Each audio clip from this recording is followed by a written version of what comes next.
이야기의 배경이 되는 것은 블레셋 군대가 쳐들어와서 르바임 평원으로 쳐들어왔을 때 그걸 마주한 사람들이 다윗에게 가서 도움을 요청하게 됩니다. 그래서 당시에 다윗은 산성 요새라는 곳에 있었고 전쟁을 하다 보니까 서로 대치하는 그러니까 싸우려고 준비하는 그런 변동이 군사의 이동이 있게 되었고 그래서 최종적으로 베들레헴에 블레셋 사람들이 진치고 있고 또 그들과 전쟁을 하기 위해서 다윗의 군대가 마주하고 있는 대치 상태에 있는 이런 장면을 배경으로 하고 있습니다.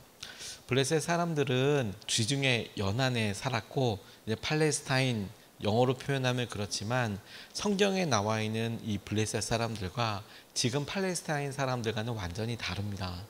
중간에 이스라엘 사람들도 다 디아스포라로 쫓겨나듯이 흩어졌듯이 당시에 대치하고 있었던 이 블레셋 사람들도 마찬가지였어요.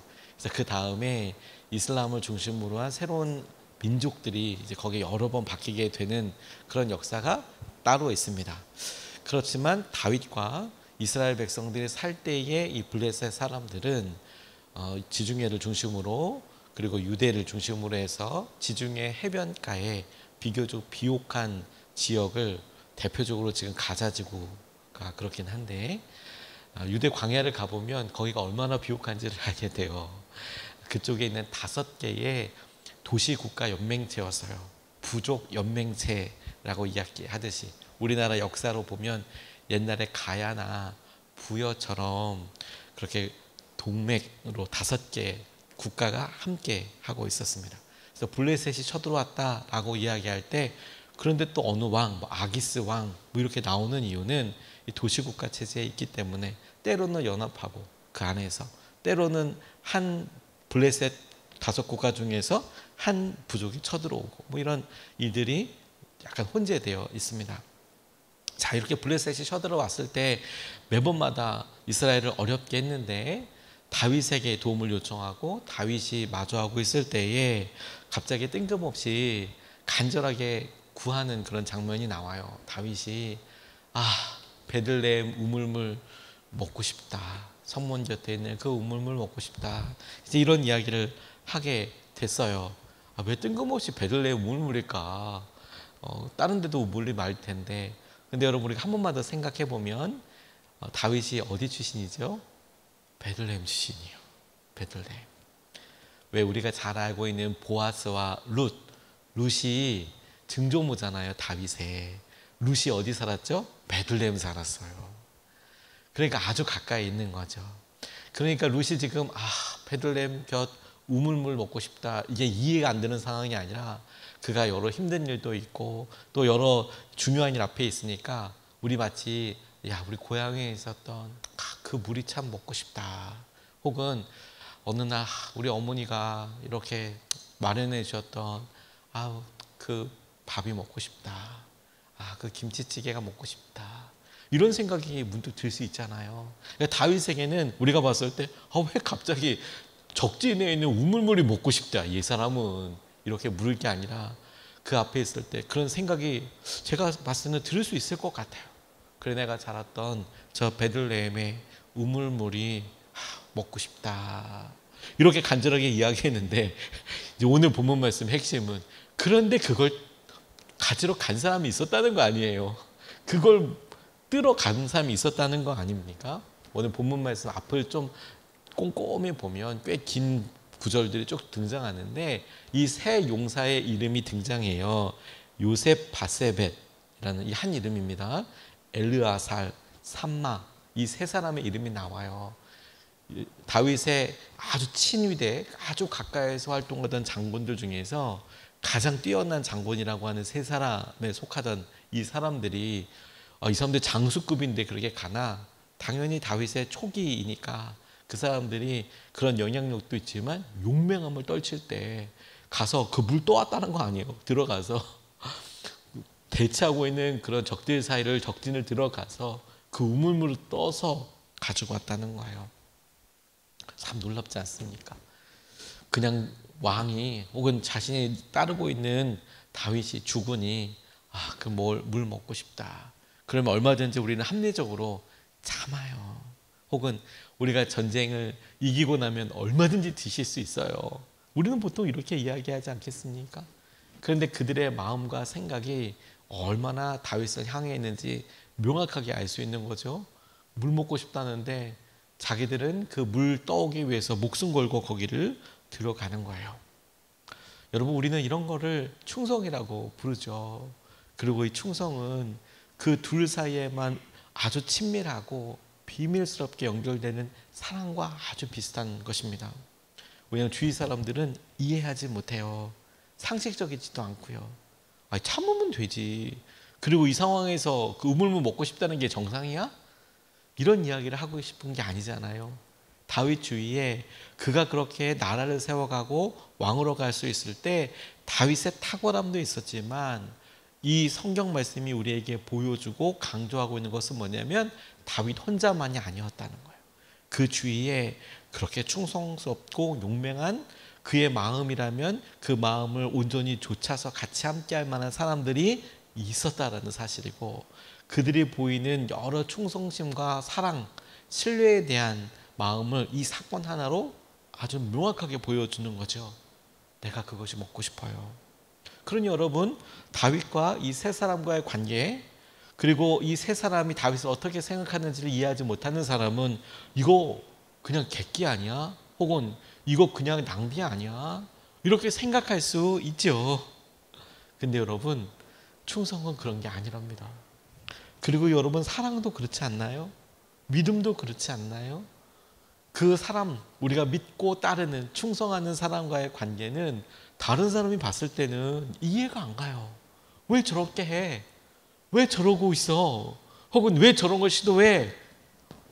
그걸 믿음이라고 하고, 그걸 충성이라고 하고, 그걸 사랑이라고 하죠. 그리고 그건 둘 사이에는 놀라운 은혜이고 마음이에요. 우리에게 주님께서 오늘 다윗을 좇아서 함께하고 있는 세 용사의 이야기를 통하여 우리에게 보여주고자 하시는 단면이 여기에서부터 시작된다고 싶어요. 너는 이해되냐? 너는 이해되냐? 너는 마음은 어떠냐? 우리는 주님 마음에 주님 생각과 마음이 그렇다라고 이야기하면 그 마음을 좇아서 따라가고 순종할 수 있는 그 마음이 있느냐? 주님께서 이걸 확인하고 싶어 하시는 것 같아요. 이스라엘 백성들이 광야를 쫓아서 구름 쫓아서 갈 때 광야를 실제로 가보면 세상 많은 게 구름이거든요. 그런데 그 구름이 특별한 색깔과 특별한 위치로 하나님의 언약궤에서부터 이렇게 떠오르는 그 구름이 이스라엘 백성들을 40년 동안이나 인도하잖아요.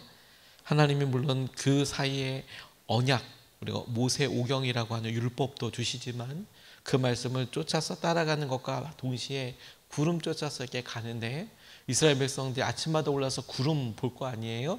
오늘 짐 싸야 하나? 모세가 뭐라 얘기하든 말든 일단 대략적인 감은 구름 보면 알 수 있잖아요. 오늘은 안 가. 구름이 그렇게 뜨지 않았어. 구름이 떠. 그러면 오늘 짐 싸라. 그래서 짐 싸고 있으면 아마 나팔 소리가 들려올 거예요. 뿌뿌뿌뿌뿌 이렇게 하면 이동할 거야. 얼마 있다가 될 거야. 이런 지혜가 있겠죠. 40년 동안이나 그렇게 되면 뭐가 마음에 생기는지 알아요?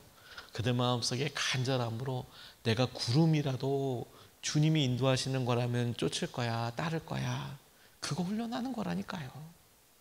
그 마음을 주변에 있는 이방 사람들, 이스라엘 백성이 아닌 사람은 이해 못해요. 뭐 하는 짓인지. 여러분, 우리도 그렇지 않아요? 아침마다 새벽에 나와서 기도하고 주님의 마음을 좇을 때 이해 못한다니까요. 근데 우리는 이게 너무 중요한 걸 알죠. 그리고 여러분, 이 중요한 주님을 향한, 주인을 향한, 다윗을 향한 이 충성과 사랑을 이 세 사람 대단하다고 이야기하지만 오늘 본문 말씀은 그렇게 시작하는 듯 싶지만 정작 보여주고 싶은 것은 무엇이냐면 다윗 또한 이 세 용사가 다윗을 생각하는 마음보다 다윗의 마음은 더했다는 거예요. 다윗의 마음. 너무나 소중한 이것을 알아차리죠. 무슨 말이냐? 16절 말씀을 세번역 성경으로 보면 그러자 그 세 용사가 블레셋 진을 뚫고 나가 베들레헴의 성문 곁에 있는 우물물을 길어 가지고 와서 다윗에게 바쳤다. 그러나 다윗은 그 물을 마시지 않고 기로운 물을 주님께 부어드리고 나서 그리고 쭉 이어지는 말은 내가 결코 이거 마시지 않겠습니다. 이건 이 사람들의 피 아닙니까? 생명 아닙니까? 다윗이 이렇게 기도하는 장면으로 이어집니다. 왜 마시지 않았을까요? 그렇게 먹고 싶었는데. 그거 한 잔 이렇게 마시고 나면, 아니면 이런 중요한 의도를, 이런 의미를 설명하고 나서 그래 내가 잘 먹을게라고 한 모금이라도 마실 수 있을 것 같은데, 근데 다윗은 그걸 먹지 않습니다. 진짜 이유는, 그가 그것을 먹지 않은 진짜 이유는 그 물의 진짜 가치를 알았기 때문이에요. 그 물이 의미하는 이 세 사람의 충성과 사랑을 알았기 때문이에요. 다윗이 그걸 의미 없다고 생각해서 콸콸콸콸 쏟아버린 게 아니고요. 다윗은 진짜 알았어요. 이게 어떤 마음인지. 이 사랑, 그냥 그들이 그냥 객기로 갔다 온 게 아니라 다윗 자기가 이거 먹고 싶다고 하니까 목숨 걸고, 아니 죽을 수도 있는 세 사람이 적진 안으로 들어갔다 왔다니까요. 당시에 전쟁이 나고 있으니까. 근데 거기에 가서 물 떠왔다는 것에 갖고 있는 의미를 알았고, 그리고 저는 정말 높이 평가했기 때문이라고 싶어요. 그 의미를 알기 때문에. 그래서 그 의미가 자기가 먹고 속이 시원하고 만족하고 이럴 수 있는 수준 자체가 아니라고 생각하는 거죠. 다시 한번, 이게 너 왜 그랬어? 그게 별게 아니기 때문에 아니라 진짜 소중한 것을 그는 알아차리는 리더였어요. 그는 이 사람들의 이 마음이 얼마나 소중한지를 알아차리는 리더였어요. 그러니까 주위에 그런 사람이 붙는 거예요. 근데 더 놀라운 건 뭔지 아세요? 그게 그렇게 소중하고 너무도 중요한 소중한 거라는 걸 알았기 때문에 그걸 다윗도 하나님께 부어드려요. 자기가 먹지 않아요. 그들의 피와 같은 것이고 그 가치를 알아보기 때문에 이런 것을 드릴 수 있는 사람은 하나님밖에 없어. 자기에게도. 그리고 자기를 향한 이런 충성과 사랑을 하나님께로 온전히 올려드리는 그런 마음을 표현하고 있는 것이죠. 그래서 저는 이 한 절을 통해서 저와 여러분 함께 질문해 보고 싶은 것이 바로 그것입니다. 우리에게 주님께 그런 소중한 것을, 혹은 우리가 정말 소중하다고 생각하는 것을 소중하지 않기 때문도 아니고, 그 가치가 떨어지기 때문도 아니고, 지금 우리에게는 필요 없기 때문도 아니고, 우리에게도 너무 소중하고 그 놀라운 그 일을, 그 귀한 것을 우리는 주님께 부어드릴 수 있겠는가 하는 것이죠. 다윗이 그 의미를 알았다면, 그 의미를 알고 그 중요한 것을 내가 가졌다면 우리는 그것을 자랑할 수도 있고, 혹은 우리 그렇게 이걸 내가 갖고 있고 싶기도 하겠지만, 다윗은 그냥 부어버리며 하나님 앞에 그 놀라운 은혜를 올려드립니다. 이게 중요한 거죠. 이게 중요한 거죠. 우리도 모르게 하나님께서, 주님께서 마땅히 받으셔야 될 영광과 주님께서 마땅히 받으셔야 될 사랑을 우리가 어느 순간에 그냥 우리가 익숙하게 그걸 그냥 누리는, 간접적이든 직접적이든 그런 일에 누리게 되는 실수를 범하지 않도록 다윗을 통해서 잘 봐야 합니다. 이건 주님을 향한 것이죠. 주님을 향한 것. 주님께서 우리 가운데 행하시는 은혜이기도 합니다. 소중한 걸 드리는 거예요. 소중한 거. 다윗은 정말로 주님을 사랑하는 사람이었기 때문에 우리도 주님을 이러한 마음으로 사랑하도록 도전해 주시는 거예요. 다시 한번 여러분, 소중하기 때문에 드리는 거예요. 그리고 그걸 주님 앞에 우리가 드리며, 이 세 사람이 물 하나 떠온 것 때문에 성경에 기록되고 가장 충성되고 용맹한 사람이라고 이렇게 드러날 만큼 인정받게 되는 귀한 통로인 거거든요. 엘리야가 가뭄에 마주하게 되었을 때 하나님께서 그에게 말씀을 주셔서 선포도 하고, 그리고 그가 살았지만 정작 그도 대책이 없었어요. 엘리야도 이 가뭄에 어떻게 산단 말입니까? 근데 주님께서는 그를 저 시냇가로 부르셨어요. 까마귀가 그를 이렇게 먹이죠. 그래서 꽤 오랫동안 그리 시냇가에서 살았어요. 까마귀가 기가 막히게 음식을 물어다 줬거든요. 근데 시간이 지나고 나니까 그 시냇가의 물도 말랐어요. 그러니까 주님께서 다시 말씀해 주셨습니다. 과부, 어디에 있는 과부에게로 가라. 가서 이렇게 보니까 진짜로 과부가 나와서 나무 조각들을 줍고 있는데 그 저 사람이라고 얘기해서 말을 걸어보니 내게 떡을 한 조각을 좀 달라고 이렇게 이야기하니까 그 여인이 하는 말이 뭐냐면 자기가 지금 나와 있는 이유가 이 지금 나뭇가지를 줍고 있는 이야기가 가서 먹긴 음식을 해서 먹으려고 하는데 우리 집에 그 가루 한 움큼이라고 나오거든요. 가루 한 움큼. 그러니까 반죽을 할 수 있는 나랑 아들 먹을 수 있는 그거랑 그걸 해먹기 위해서 기름 조금이 있을 뿐이다. 진짜 그거밖에 없다. 그 말은 뭐냐면 이거 당신 주고 나면 우리는 먹을 게 없다. 어머니와 아들의 마지막 먹을 거를 위해서 나가서 준비하고 있는 거죠. 여러분 그럴 때 그 느낌이 어떨까요? 그 마음이 어떨 것 같습니까? 그런데 이야기하죠. 야, 그거 나부터 하나님께서 말씀하셔서 좀 엘리야도 대단한 것 같아요. 그 하나님께서 말씀하셨다. 근데 그 여인이 그 소중한 걸 엘리야한테 공개해요. 그리고 나서 이 3년 6개월 동안의 가뭄이 다 끝날 때까지 하나님께서 이 가정에 이 곡식과 기름이 떨어지지 않도록 계속해서 공급해 주시더라는 거 아니에요. 오병이어의 기적처럼 한꺼번에 수없이 많은 사람들이 먹게 되는 기적도 진짜 놀랍죠. 보는 앞에서 그런 일이 막 멀티플하게 막 일어났는지 어떤지 상상만 해도 참 되게 궁금하고 흥미진진한데 많은 사람이 먹는 것도 놀랍죠. 근데 그것보다 진짜 놀라운 건 뭔지 아십니까? 아니 그놈의 밀가루 독이 항아리가 마르질 않네. 계속 있네. 아, 그 기름을 퍼내도 마르지 않네. 그리고 그걸 다 보내도록 하잖아요. 소중한 것인데 그 소중한 것을 통해서 하나님께서 귀한 은혜와 마음을 받게 하여 주시는 것이죠. 저는 여러분 오늘 다윗의 이 일이 우리에게 아 그렇구나. 주님 앞에 우리의 사랑과 충성과 마음을 드릴 수 있는 기회인 거구나. 우리라면 그 물을 끌어갈 수 있을까? 뿐만 아니라 그렇게 소중한 의미와 물을 주님 앞에 부어드릴 수 있을까? 이것은 내 것이 아니라 주님의 것이라고 그렇게 할 수 있을까? 주님은 그 모든 것들을 기억하고 은혜로 받아주세요. 그리고 그 일을 쓰십니다. 다윗이 왕이 될 수 있었던 이유는 하나님께서 이 물을 가졌기 때문이라고 싶어요. 뭐냐? 그가 어느 때든지 이 귀한 가치를 알아차리는 사람이었을 뿐만 아니라 그 귀한 것이기 때문에 다윗은 하나님께 드릴 수 있는 사람이었거든요. 그걸 하나님께서는 보시고 다윗이 왕이 돼도 되겠구나. 아, 네가 하나님께서 그에게 더 좋은 것으로 맡겨도 되겠구나.